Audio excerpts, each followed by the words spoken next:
Hello students.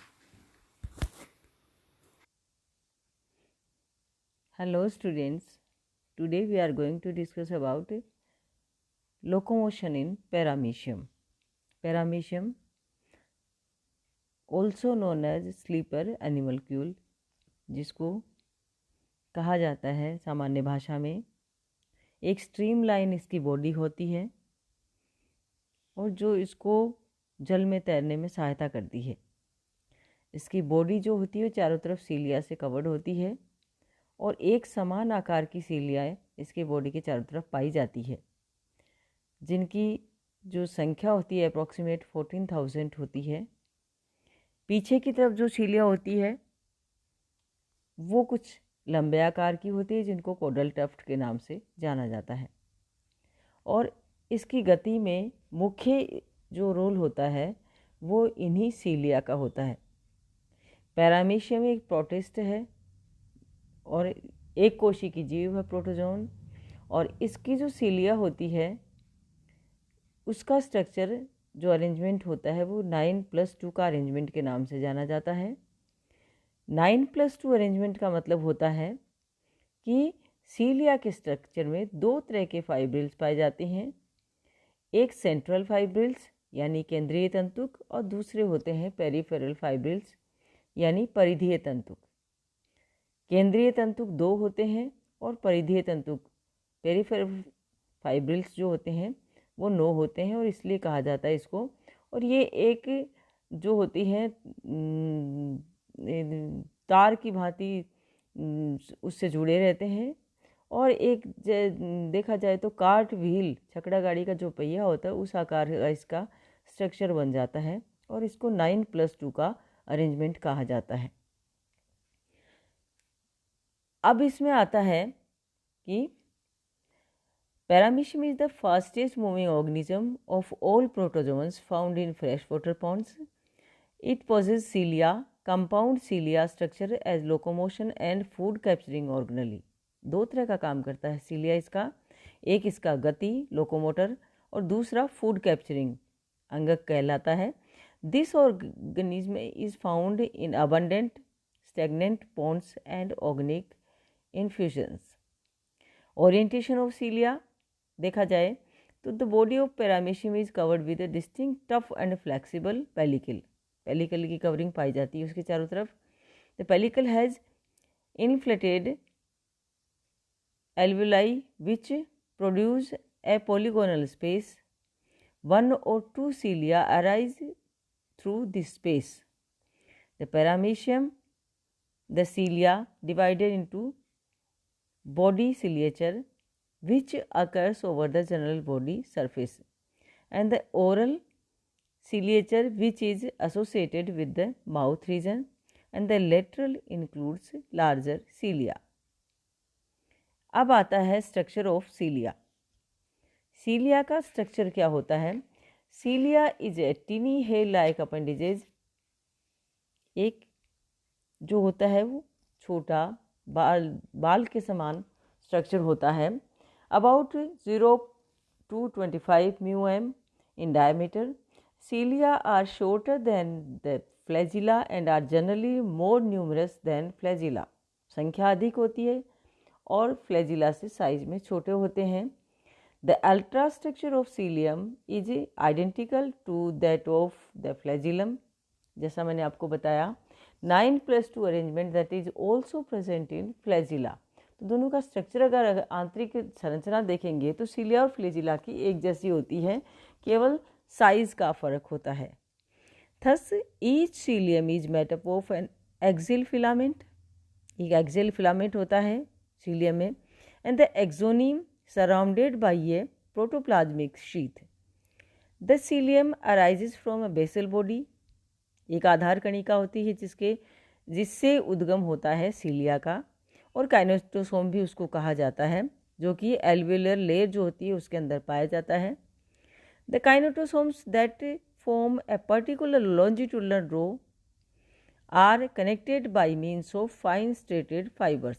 जो काइनेटोसोम या आधार body होती है, बेसल जो बॉडी होती है, वो एक लॉन्जिट्यूडल रो के रूप में पाई जाती हैं जो आपस में एक दूसरे से स्ट्रेटेड फाइबर्स के द्वारा जुड़ी रहती है, कॉल्ड ए काइनेटोडेस्मेटा, जिसको काइनेटोडेस्मेटा कहा जाता है।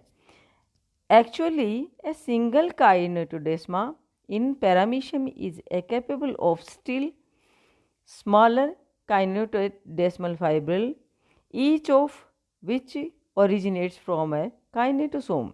The cilia, kinetosome and kinetodesmata together make up a kinety. अब आता है role of cilia in locomotion. Paramecium exhibit the following type of movement by means of cilia which are adapted for acting in fluid medium. आपको सबको पता है paramecium में एक fresh water animal है और सीलिया उसमें जो होता है वो किस तरह से एक रोल प्ले करता है। स्विमिंग फर्स्ट आता है। During swimming each cilia moves in a whip like motion.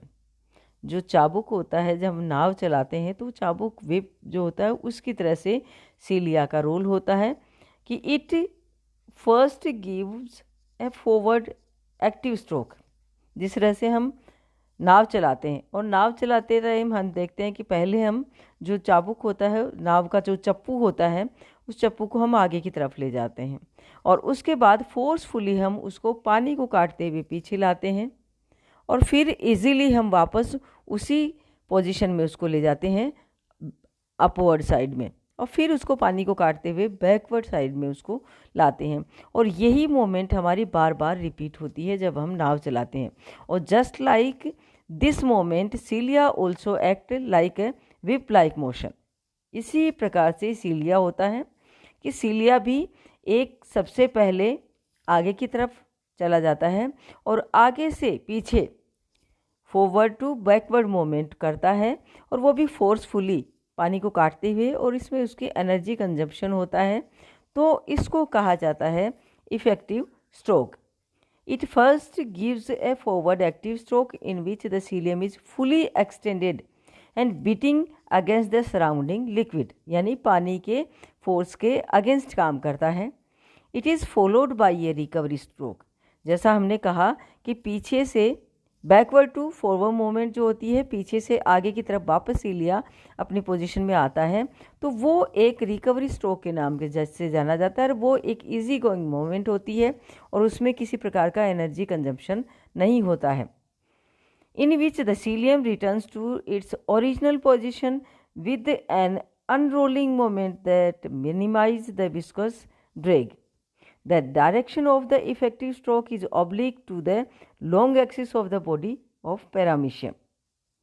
This causes the animal to swim in spiral course at the same time to rotate on its longitudinal axis. यानी कि ये माना जाता है कि वो थोड़ा सा अपना लेफ्ट साइड में झुक के एक तरह का स्पाइरली मूवमेंट जो है वो करता है। In paramecium, cilia do not beat simultaneously, rather group of cilia bend in a coordinated undirectional waves. Simultaneously जो होता है वो एक कोऑर्डिनेटेड ग्रुप में अनडायरेक्शनल वेव्स करता है कि एक तरफ की, जिस तरह से आप ये डायग्राम में देख रहे हैं, देखिए इसमें दोनों क्लियर कट इफेक्टिव स्ट्रोक और रिकवरी स्ट्रोक दिखाए जा रहे हैं और एक बंच की, एक गुच्छे के रूप में कुछ स्पेस की जो सीलियाँ होती हैं एक साथ आगे की तरफ मूवमेंट करती हैं और एक तरफ पीछे की मूवमेंट करती हैं। तो इसमें आप ये देख रहे हैं कि ये 1 2 3 4 5 ये 12 सीलियाज बताई गई हैं। इसमें देखिए सबसे पहले 1 2 3 4 ये पीछे की तरफ जाके की हुई, फिर उसके बाद 5 6 7 जो होती हैं वो आगे की तरफ आती हुई और फिर 7 8 9 फिर पीछे की तरफ। तो इस तरह से इनका जो है वो सिंक्रोनस मूवमेंट इसको कहा जाता है और ये मूवमेंट ये जो है करती हैं। तो movement of adjacent cilia occurs as a result of interference effect of the surrounding water layer. Thus the hydrodynamic forces impose a coordination of cilia. ये जो फोर्सेज होते हैं वो एक कोऑर्डिनेशन में सीलिया के ऊपर फोर्सेज होते हैं। And the coordinated sequential activation of cilia over the surface of the cell body is seen as a wave like, जिसको मेटाक्रोनल वेव के नाम से जाना जाता है और उसी आकार में सीलिया जो है वो गति करती है। यानी कहने का मतलब है कि शरीर की जो सारी सीलिया जो होती हैं साइमल्टेनियसली और फ्रीली गति करके एक विशिष्ट तरंग के आकार की गति करती हैं, वेव लाइक मोमेंट, जिसको मेटाक्रोनल मोमेंट के नाम से जाना जाता है। एक लॉन्जिट्यूडनल जो रॉक की जो सीलिया होती हैं वो एक विशिष्ट जो स्पंदन के रूप में गति करती हैं, जिससे अगले सिरे से प्रारंभ होकर पिछले सिरे की ओर बढ़ जाती हैं, और जिसके फलस्वरूप जो लॉन्जिट्यूडनल रोज की जो सीलिया होती हैं वो पीछे के सीलिया से पहले गति करती हैं, और ये जो है एक तरह की साइमल्टेनियसली जो होती है गति कहलाती है। The cilia beat can be reversed and animal can move backward. The backward movement is associated with the so-called avoiding reaction when a paramecium comes in contact with some undesirable substance or object. The cilia beat is reversed. तो इस तरह से देखिए इसकी सीलिया की गति होती है कि गति करते समय एक सीधे मार्ग से नहीं चल के, बल्कि जैसे गोली निकलती है राइफल से, तो उस तरह से ये जो है वो स्विमिंग की गति ये कई बार करते हैं। और इसमें जो है वो इस प्रकार की गति में दो कारण होते हैं। पहला, इसके शरीर के पक्षमार्ग ठीक पीछे की ओर स्पंदन न करके कुछ दाहिनी तरफ तिरछे स्पंदन करते हैं, और जिससे गति के समय अपनी अक्ष के कुछ बाईं ओर घूम जाता है, और दूसरे जो होता है उसकी जो ओरल ग्रूव होता है उसके पक्षमार्ग पीछे की तरफ तेजी से गति करते हैं, जिससे कि मुख जो है उस दिशा से थोड़ा दूर बना रहता है। तो इस तरह से पैरामीशियम एक सीधे मार्ग का अनुसरण करता है गति करते समय। The cilia moves a short distance backward, turn slightly clockwise और counter clockwise and move forward again. This avoiding reaction is repeated till the existence of unfavorable conditions. In paramecium, energy necessary for ciliary beating is controlled by changing the level of calcium and जो है वो ions of the cellular fluid. Next moment इसकी आती है creeping moment. Creeping जो moment है उसमें during creeping paramecium uses its cilia of the oral surface as miniature legs. जो मुख तल पे उसकी सीलिया होती हैं ओरल ग्रूव के अंदर जो होती हैं उसको एक मिनिएचर लेग्स के रूप में इस्तेमाल करता है. Simply glides over the obstacle, किसी भी ऑब्स्टेकल या रुकावट होती है उसके ऊपर ग्लाइडिंग करने के लिए. As the pellicle is thin and elastic, the ciliate can easily blend and squeeze through gaps narrower than its own body diameter. So this is all about locomotion in paramecium. Thank you.